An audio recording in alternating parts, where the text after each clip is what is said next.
and welcome to this edition of Desert Warrior. I'm your host, Major Deanna Begay. Specialist Adam Ross meets up with soldiers who deal with some of the most important numbers in the Army. I can help who's next. The numbers on a soldier's leave and earnings statement seem to pop up magically twice a month.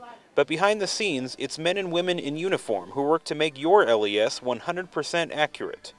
During a week-long certification exercise covering many financial areas, 4th Finance prepares for the challenges they'll face downrange and ensure that when needed, they'll hit the ground running.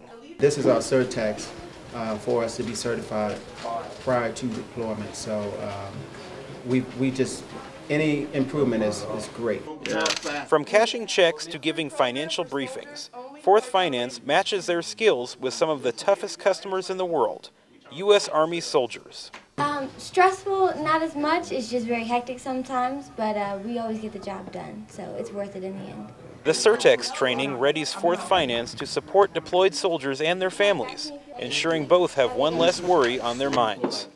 Specialist Adam Ross, 16th Mobile Public Affairs Detachment, Fort Bliss, Texas. A new MP unit stands up at Fort Bliss and is ready to take charge.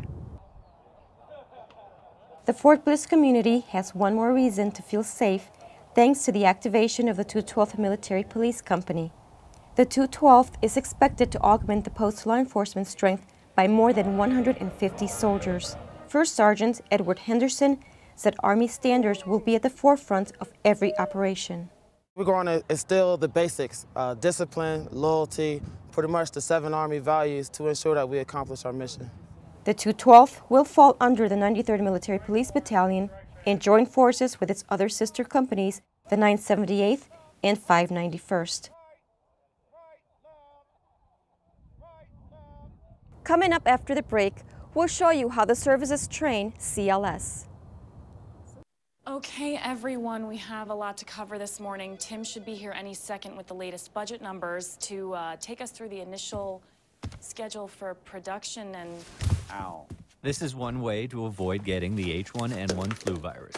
Oh, whoopsie daisy. All right, good morning.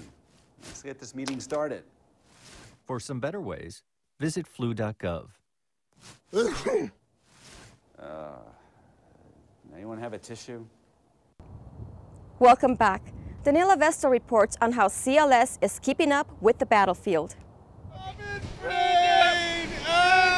The Combat Lifesavers course provides one of the most useful and necessary skill sets a deploying service member can carry with them to theater. With the help of Combat Lifesavers, it helps take care of other soldiers. If a medic's not around, those guys help us out as Combat Lifesavers by taking care of the stuff until we can get there to help.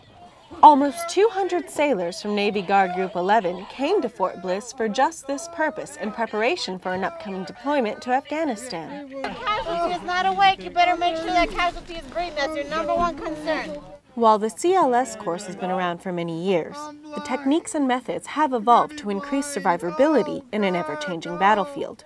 Some of these new methods were a surprise to sailors who had previously taken the course. You go straight for a tourniquet now and then reassess the wound. You know, if there's severe bleeding, you just put a tourniquet on right away and then reassess the wound. After 3 days of training, the course ended with a scenario on the 4th designed to challenge all the sailors had learned.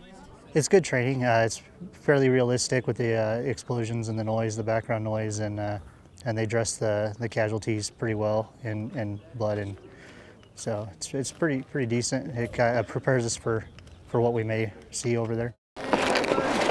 Reporting for Fort Bliss, this is Daniela Vestal. And that does it for this edition of Desert Warrior. Until next time, stay safe. I'm Major Deanna Begay. Thanks for watching.